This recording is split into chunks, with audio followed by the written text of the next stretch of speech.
السلام عليكم ورحمة الله وبركاته. الحمد لله نحمده ونستعينه ونستغفره ونؤمن به ونتوكل عليه ونعوذ بالله من شرور أنفسنا ومن سيئات أعمالنا من يهده الله فلا مضل له ومن يضلل فلا هادي له وأشهد أن لا إله إلا الله وحده لا شريك له وأشهد أن سيدنا ونبينا وحبيبنا ومولانا محمدا عبده ورسوله صلى الله تعالى عليه وعلى آله وأصحابه وبارك وسلم تسليما كثيرا. أما بعد فأعوذ بالله من الشيطان الرجيم. بسم الله الرحمن الرحيم. يا أيها الذين آمنوا قوا أنفسكم وأهليكم نارا. وقال تعالى والعصر إن الإنسان لفي خسر إلا الذين آمنوا وعملوا الصالحات وتواصوا بالحق وتواصوا بالصبر. وقال النبي صلى الله عليه وسلم من حسن إسلام المرء تركه ما لا يعنيه أو كما قال عليه الصلاة والسلام. صدق الله العظيم وصدق رسوله النبي الكريم ونحن على ما قال ربنا وخالقنا ورازقنا من الشاهدين والشاكرين والحمد لله رب العالمين. اللهم صل وسلم وبارك على سيدنا ومولانا محمد عبدك ورسولك النبي الامي نبي الرحمه كما تحب وترضى عدد ما تحب وترضى كلما ذكره الذاكرون وكلما غفل عن ذكره الغافلون. Respected elders, brothers, sisters, friends, before beginning, I'd like to excuse myself in advance. We have been speaking about a series. We began a series 2 weeks ago, speaking about the 4 ahadith of Imam Dawood rahmatullahi alayh that he said encompass the entire summary of being within them. Last week in the second Jummah, I discussed the second hadith. So the crowds are usually different. That's why I'm going to discuss the second hadith again today. If anybody was there, inshallah, as Allah subhanahu wa ta'ala said, وَذَكِّرْ فَإِنَّ الذِّكْرَى تَنْفَعُ الْمُؤْمِنِينَ. Reminder is beneficial for the believers. For those who heard the first one, inshallah will benefit from the second one. Now in the first hadith, إِنَّمَا الْأَعْمَالُ بِالنِّيَّاتِ, Imam Dawood rahmatullahi alayhi brought that hadith and said it's 1/4 of deen essentially.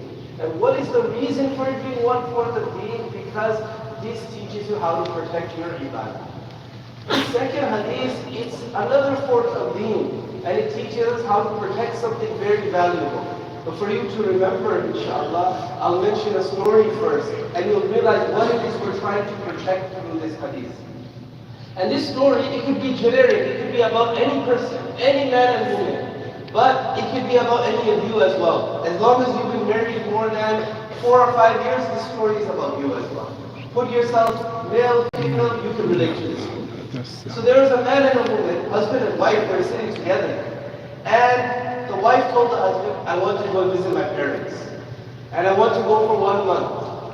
Inside, the husband is so happy, right? He's so happy, but he can't say anything. He can't say a word. People are laughing because this happens to everybody, right? And for sister say her husband says he has to go on a business trip. I know.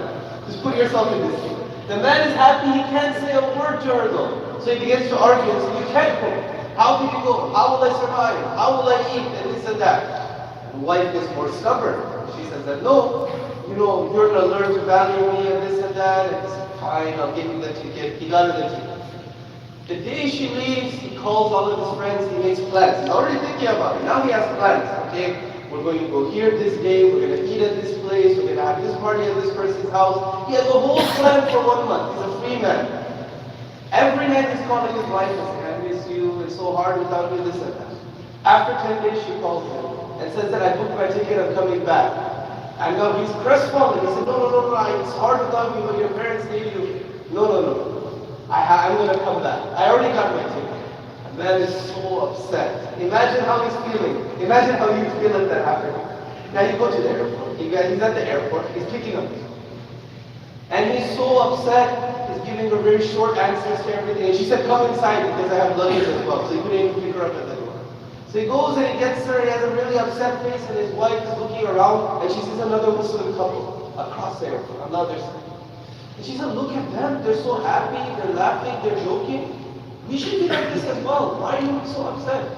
He said, because there's arrivals and there are departures. Now, why was the man upset now? This is a question. Now you'll remember.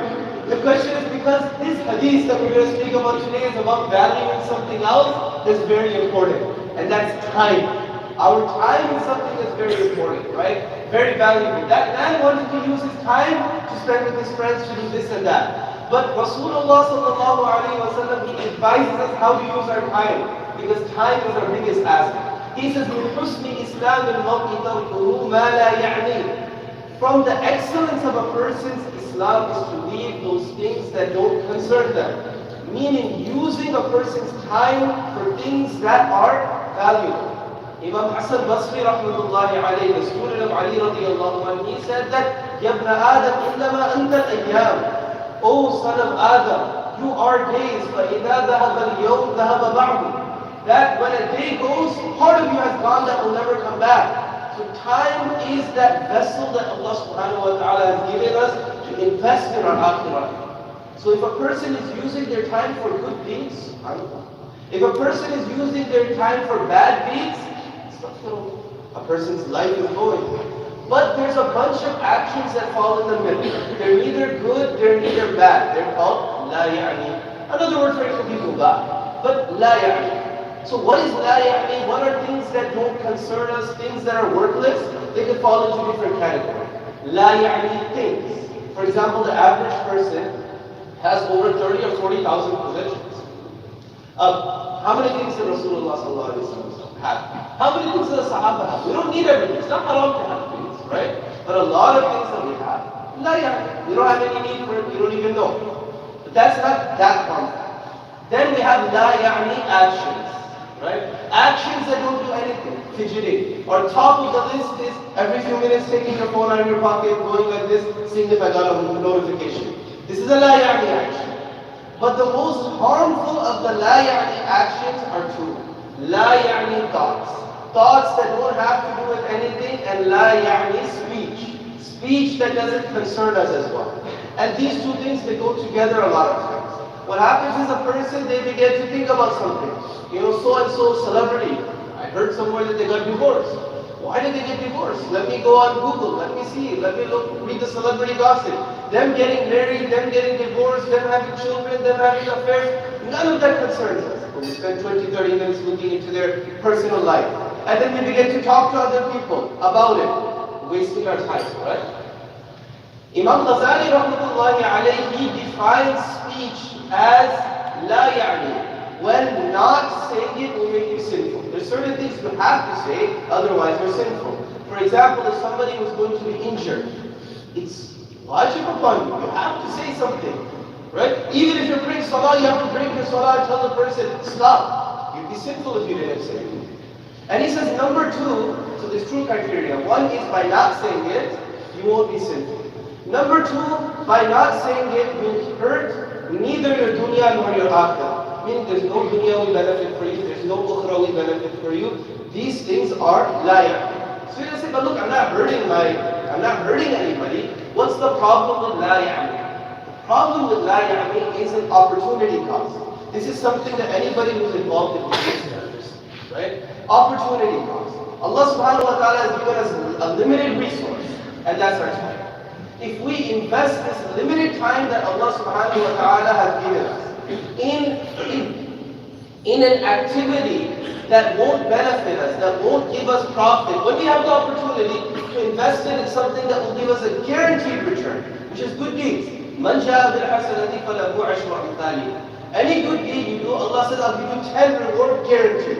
And then Allah says, if I want, وَاللَّهُ يُضَاعِفُ لِمَنْ يَشَاءُ. Allah can multiply it however much you want. So by using your time for nothing, you're not losing, you're not sinning, but you're losing out on the opportunity to make Allah subhanahu wa ta'ala happy and to make your akhirah. That's why Allah subhanahu wa ta'ala says, لَا خَيْرَ فِي كَثِيرٍ مِّن نَجْوَاهُمْ. That most of the gatherings that people have, there's no good in them. إِلَّا مَنْ أَمَرَ بِصَدَقَةٍ أَوْ مَعْرُوفٍ أَوْ إِصْلَاحٍ بَيْنَ النَّاسِ. Except when good things are encouraged.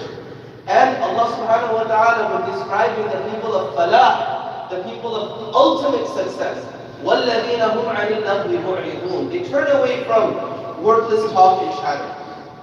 Uqba bin Amir radiallahu anhu, once he asked Rasulullah sallallahu alayhi wa sallam, مَنْ نَجَاهْ يَا Rasulullah?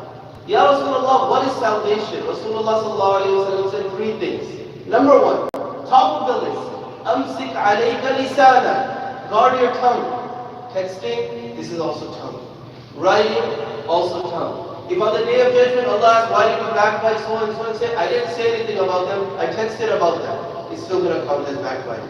Number one, guard your tongue, meaning guard whatever you express about other people. Guard whatever you express, period. Number two, وَلْيَسَعَكَ بَيْتَكَ, make your house expansive, meaning that you should enjoy being at home. You shouldn't have a need to always go out and entertain yourself. You should enjoy to be around your family, friends.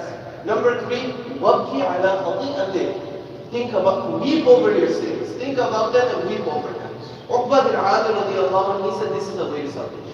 Now what we've talked about thus far is that la ya'ni, that's not sinful. Yeah, you're losing out. You are not going to be an excellent Muslim. But it's not hurting you either. But la ya'ni, very rarely does it stay at just the mubah level. At the level where it's permissible, where it's neither helping or hurting you. Most of the time, la ya'ni crosses us into what? Into sins. And in this day and age, with the advent of social media, with the ease of communication, it becomes much more easy for this la ya'ni to become a bad thing. For example, you see somebody doing something silly. You take a picture of it without their permission. Number one, that's bad. Now, the whole world is not your public property, right? You can't take a picture of anybody you want without their permission. But you take it. Then you send it to 20 of your friends. And then in there people start to talk about this person, right? What is that? That's backbiting. That's gossiping about somebody. Now this la ya'ni, actually watching somebody do something entertaining or foolish, that is la ya'ni, you watch it. Then you go, you capture it, you put it to so many other people, right? Or just discussing things on the news. Such and such happened to such and such person, such and such event happens, and then we get into backbiting, we get into ghibah, we get into slandering people. Or we get into something that's even worse. Nabi sallallahu alayhi wa sallam said, كَفَى بِالْمَرْءِ كَذِبًا أَن يُحَدِّثَ كُلَّ مَا سَمِعَهُ. That this Muslim Sharif hadith, that it's enough to call a person a liar that they narrate every single thing that they hear. What do? We get a message on WhatsApp, we get a message on Telegram. What do? Immediately, without verifying it, we text it to somebody else. And many a time, a hadith of Nabi sallallahu alayhi wa sallam, mawzu'a hadith, things that are not what Rasulullah sallallahu alayhi wa sallam said, people just forward it without asking. One time there was a hadith this long, just from reading it, you could tell this is made up, right? At the bottom it said Tirmidhi. Somebody sent it in one book. That's why I said this hadith is not in Tirmidhi Sharif. I read the whole Tirmidhi Sharif beginning to end. I know it's not in there. The person said, are you sure? A lot of people are forwarding it these days, right? So, what's happening? This la ya'ni is turning into what? It's turning into sin. So we have to protect ourselves. You know, people, they spend, and we'll end with this. People spend a lot of money on time management, learning time management techniques. Sometimes you might take a course, $500, $1,000. Some people, they go and they do a degree in management, that's for undergrad, that's expensive. Then you do an MBA, it's even more expensive, right? So that's time management. But Rasulullah sallallahu alayhi wa sallam, he gives us the essence of time management in this hadith. Rasulullah sallallahu alayhi wa sallam teaches us in this hadith. The first hadith, how to protect your ibadah. This hadith, how to protect yourself, because you're tired.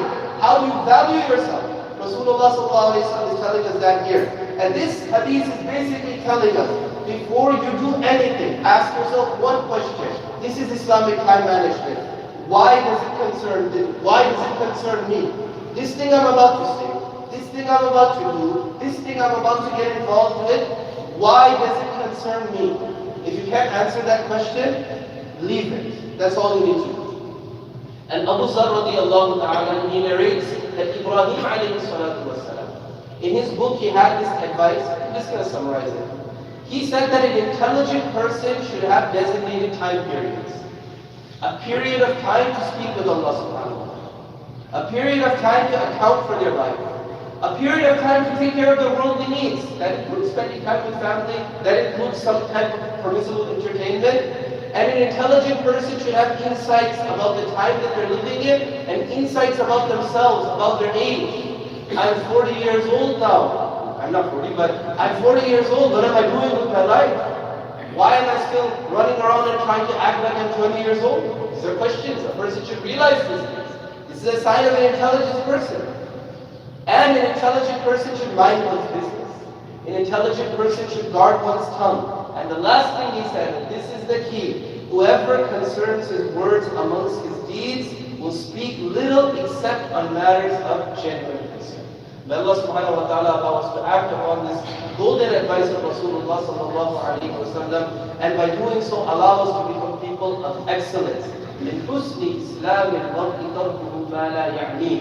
From the excellence of a person's Islam is to leave those things that don't concern them. وآخر دعوانا الحمد لله.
الحمد لله الأكرم الذي خلق الإنسان وكرم وعلمه من البيان ما لم يعلم، فسبحان الذي لا يحسن امتنانه باللسان ولا بالقلم، ونشهد أن لا إله إلا الله وحده لا شريك له، ونشهد أن سيدنا ونبينا وحبيبنا ومولانا محمدا عبده ورسوله صلى الله تعالى عليه وعلى آله وأصحابه نجوم طريق الأمم. أما بعد، فإن علم الشرائع والأحكام هو أعظم فرائض الإسلام، ومن ثم أمر به وحض عليه تعليما وتعلما. وقد قال رسول الله صلى الله عليه وسلم: بلغوا عني ولو آية. وقال عليه الصلاة والسلام: من يرد الله به خيرا يفقهه في الدين. أعوذ بالله من الشيطان الرجيم. أمن هو قانت آناء الليل ساجدا وقائما يحذر الآخرة ويرجو رحمة ربه قل هل يستوي الذين يعلمون والذين لا يعلمون إنما يتذكر أولو الألباب. بارك الله لنا ولكم في القرآن العظيم، ونفعنا وإياكم بالآيات والذكر الحكيم، إنه تعالى جواد كريم ملك بر رؤوف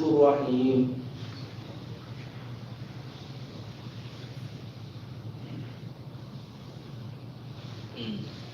الحمد لله نحمده ونستعينه ونستغفره ونؤمن به ونتوكل عليه، ونعوذ بالله من شرور أنفسنا ومن سيئات أعمالنا.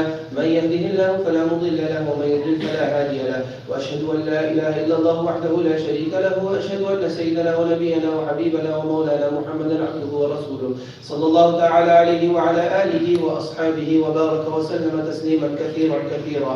أعوذ بالله من الشيطان الرجيم. إن الله وملائكته يصلون على النبي يا أيها الذين آمنوا صلوا عليه وسلموا تسليما. اللهم صل على سيدنا محمد وعلى آل سيدنا ومولانا محمد بعدد من صلى وصام.